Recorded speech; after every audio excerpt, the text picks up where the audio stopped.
eh, kita sebagai umat muslim, termasuk channel di Rukun Indonesia dan di Kodoni juga lebih membahas masalah Bible nih kok. Sedangkan kita kenapa harus membahas itu gitu. Saya kan bergabung di sebuah yayasan, yaitu Yayasan Pembina Mualaf At-Tauhid. Oke. Yayasan Pembina Mualaf At-Tauhid ini kita visi misinya selain daripada kita membina para mualaf-mualaf, kita kan juga ingin melindungi atau membentengi akidahnya umat Islam. Awalnya dari mualaf, kemudian untuk umat Islam secara umum gitulah. Bagaimana cara membentenginya? Nah, kan dengan penguatan akidah. Penguatan akidah kita melalui jalur yang namanya jalur dakwah kristologi. Gitu. Dakwah kristologi bukan kita ngajarin Bible untuk masuk Kristen, bukan, tetapi untuk kita tahu perspektifnya orang Kristen bagaimana, akidahnya orang Kristen bagaimana, supaya bisa kita pisahkan dengan akidahnya orang Islam gitu.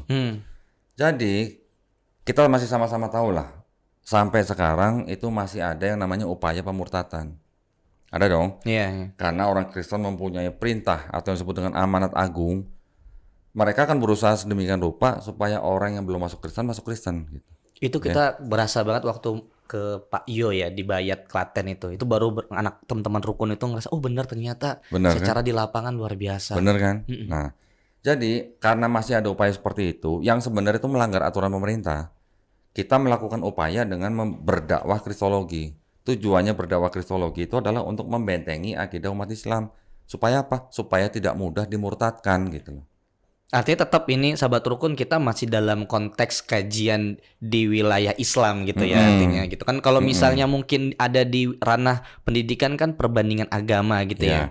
Kalau perbandingan agama atau suludin itu kan hanya membandingkan, ya kan? Hanya disajikan A begini, B begini, C begini, C, D begini. Tapi kan tidak dicari salah benarnya menurut yang membandingkan.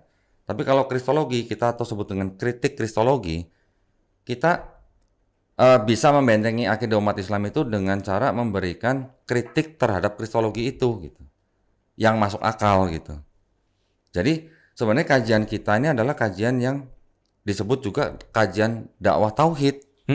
Karena kajian kita adalah dakwah untuk mengajak orang bertauhid gitu. Nah, dakwah kita sebenarnya untuk umat Islam. Tapi kalau ada yang di luar Islam mendengarkan atau menonton, mendapat hidayah, itu alhamdulillah itu bonus gitu lah. Masya Allah, kita juga di Sahabat Rukun kan tidak memang dikhususkan ini sebagai channel Muslim. Tapi memang kalau buat Sahabat Rukun, kita kan ngomongnya Sahabat Rukun nih kok. Artinya yang non Muslim untuk Siapa menonton pun aja. kita sangat welcome, ahlan lah ya. Karena kan ini kan juga menjadi kajian yang umum dan diperbolehkan ya. Silakan maksudnya dari teman-teman non Muslim bisa mengkaji Al-Qur'an ya monggo, dan selama ini pun seperti itu. Begitu pula dengan kita sebagai umat Muslim. Dan kita sangat terbuka dengan yang non-Muslim untuk berdialog atau berdebat. Sejauh mana Koko Kodondi sudah berdialog? Sudah, saya ditugaskan dalam 1 tahun minimal 2 kali berdebat.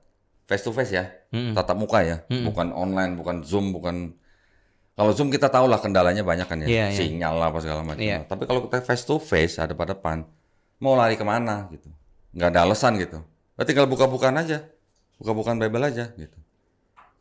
Mau argumen apapun semuanya di situ, kelar di situ gitu, hari itu. Gitu. Artinya memang Kodoni terbuka banget untuk berdialog seperti itu ya. Iya.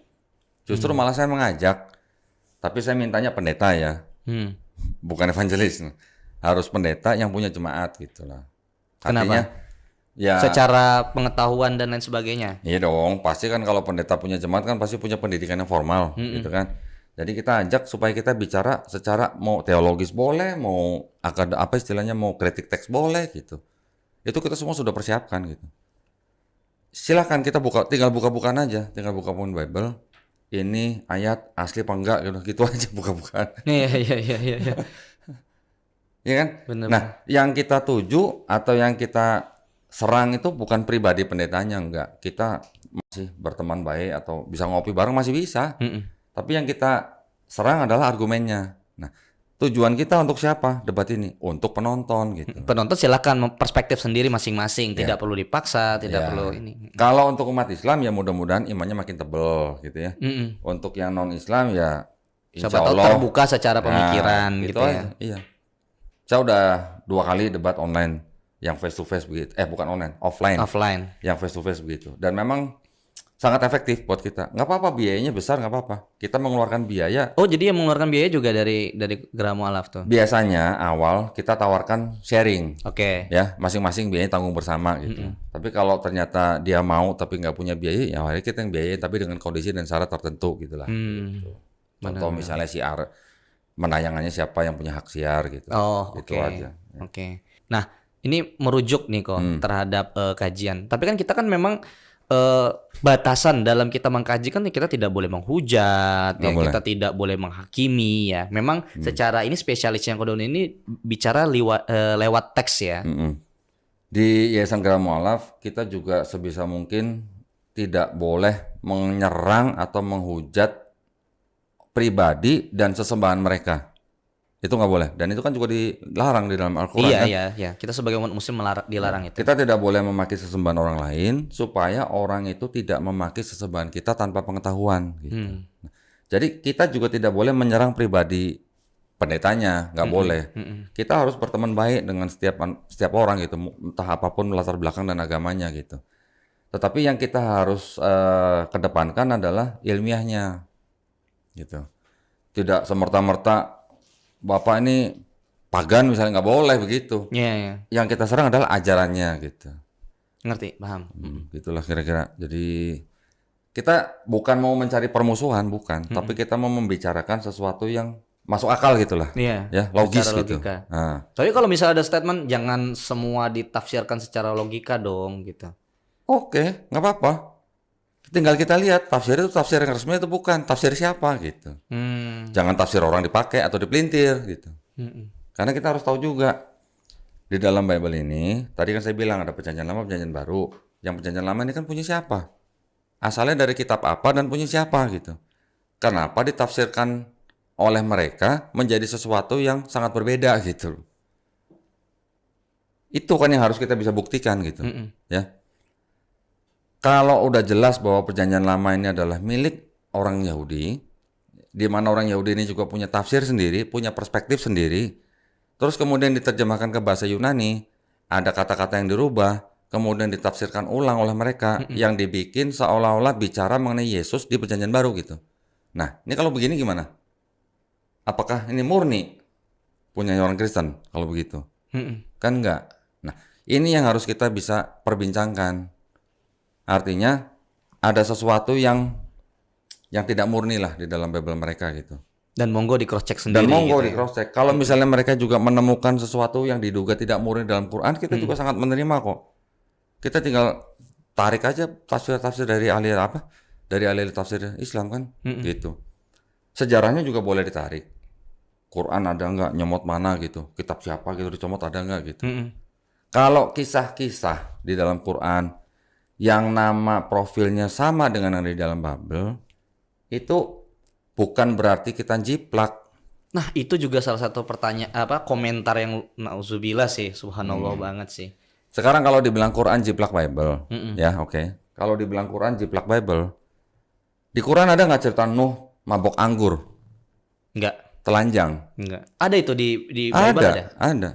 Ada nggak di Quran cerita mengenai Nabi Harun bikin patung sapi yang disembah, berhala? Ada nggak di Quran? Nggak ada. Nggak ada? Ada nggak cerita di Quran Nabi Daud berzinah gitu sama Binor gitu? Ada seperti itu kok. Ada. Serius? Ada. Ada nggak di Quran begitu? Nggak ada Nggak dong. ada. Ada nggak cerita atau kisah di Quran Nabi Sulaiman alaihissalam musyrik?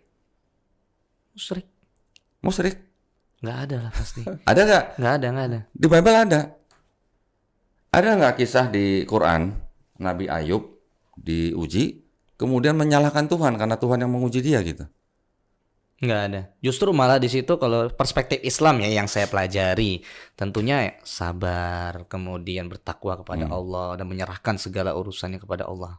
Ada nggak di Quran kisah Nabi Lut yang menghamili 2 anak perempuannya? Kok bengong sih mukanya? Ada nggak di Quran cerita begitu? Nggak ada lah kok. Kalau nggak ada, terus bagaimana bisa dibilang Quran jeplak Bible gitu loh? Di Bible ceritanya begitu. Benar-benar ada di dalam. Mau dibuktiin? Biarkan nanti perspektif sahabat rukun sendiri yang observasi ya. Tinggal dicari aja, ada ya di Bible ada. Nah, kalau di Bible ceritanya begitu, di Quran ceritanya nggak begitu, terus dibilang jiplak gitu, hanya karena nama-namanya sama gitu. Al-Quran itu sebenarnya fungsinya 3. Pertama, musodik, membenarkan kitab-kitab yang sudah diturunkan. Tapi kitab-kitab yang sebelumnya diturunkan, apakah ini? Bukan gitu loh. Kitab-kitab yang diturunkan sebelumnya, Taurat, Zabur, Injil, itu adalah wahyu-wahyu yang diturunkan kepada Nabi dan Rasulnya pada zaman untuk Bani Israel pada zaman itu. Iya. Ya kan? Untuk kaumnya. Oke. Membenarkan berarti memang Allah pernah menurunkan wahyu-wahyu itu kepada Nabi dan Rasulnya, ditujukan untuk Bani Israel pada zaman itu gitu. Tapi kan tidak dijanjikan untuk dijaga. Sedangkan Nabi Musa tidak menulis Taurat, Nabi Daud tidak menulis Zabur, Nabi Isa tidak menulis Injil. Karena itu hanya ya. Iya, suhuf lembaran-lembaran. Tapi kan tidak ditulis berupa ini gitu loh. Ini apakah Taurat yang dimaksud Quran? Bukan, karena Musa hidupnya di abad ke-14, 15, 13 lah sebelum Masehi. Ini baru ada tahun 600 sebelum Masehi. Jauh sekali. Jauh kan? Injil juga begitu. Yesus anggap aja lah diangkat tahun 33 masih anggap aja. Gospel yang di sini itu baru ditulis kira-kira 35 sampai 40 tahun setelah nggak ada Yesus. Gapnya luar biasa ya, lumayan gitu loh. Jadi tidak bisa dibilang Taurat, Zabur, Injil yang disebut dalam Quran itu adalah ini gitu, nggak bisa. Gitu. Namun begitu, di dalam ini masih ada kebenaran. Masih ada sisa-sisa firman Tuhan, masih ada. Karena masih ada pesan-pesan yang sama yang pernah disampaikan oleh nabi-nabi yang disebut dalam sini. Contoh misalnya Nabi Musa menyebutkan apa? Adonai Eloheinu, Adonai Ehad. Apa? Oh. Dengarlah hai bangsa Israel, Tuhan kita itu Esa gitu. Judulnya sebenarnya gitulah. Adonai Eloheinu, Adonai Ehad. Tuhan kita Esa gitu. Sebenarnya kalau diterjemahkan dalam bahasa Arab ya la ilaha illallah sebenarnya. Masya Allah ya benar. Iya. Jadi masih ada sisa-sisa firman Tuhan yang disampaikan oleh para nabi di sini yang pesannya sebenarnya sama dengan pesan di dalam Quran. Gitu. Yesus sendiri di dalam 4 Gospel juga dia menyampaikan atau mengulang pesannya Nabi Musa tadi. Dia ditanya sama orang-orang Yahudi, umatnya di pada zaman itu, hukum yang terutama itu apa? Yesus Kristus mengulang pesannya Nabi Musa. Adonai Eloheinu, Adonai Ehad. Ehad.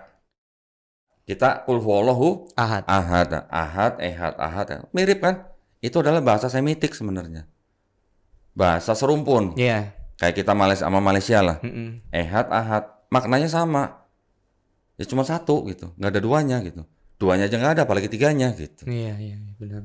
Nah, cuman yang disebut dengan ehad atau dalam bahasa Indonesianya Esa, sama saudara kita yang Kristen kan Esanya nih dipahami Esa yang kesatuan gitu. Bukan satu tapi kesatuan. Bentuknya berarti sifat ya. Jadi ada 3 pribadi tapi satu hakikat gitulah. Jadi tetap dianggap ehad gitu misalnya. Tapi kalau misalnya yang ini juga ada beberapa pertanyaan tuh kok. Ada kata Masya Allah, ada kata Insya Allah di Bible sendiri. Itu merujuk dari bahasa, terjemahan atau bagaimana kok? Atau memang sebenarnya sama seperti yang kita punya gitu Al-Quran gitu? Gini, dulu pada waktu awal-awal Bible diterjemahkan ke dalam bahasa Melayu, itu ada ada kayak misi tertentu lah. Karena di Indonesia itu kan sudah banyak Muslim, mayoritas Muslim. Jadi Bible yang diterjemahkan ke dalam bahasa Melayu itu juga sebagian diterjemahkan untuk orang-orang Muslim yang berpendidikan gitu. Oh gitu. Kalau untuk orang-orang yang berbahasa Latin atau yang menggunakan bahasa Latin, maksudnya dengan huruf Latin, mereka menggunakan kata Yesus Kristus. Nggak ada kata Insya Allah, nggak ada kata masjid, nggak ada kata Ka'bah. Tapi kalau untuk orang-orang Islam yang berpendidikan tinggi, mereka ganti kata-kata itu dengan Isa Al-Masih, Insya Allah, masjid, bahkan Ka'bah gitu. Itu ada di Bible?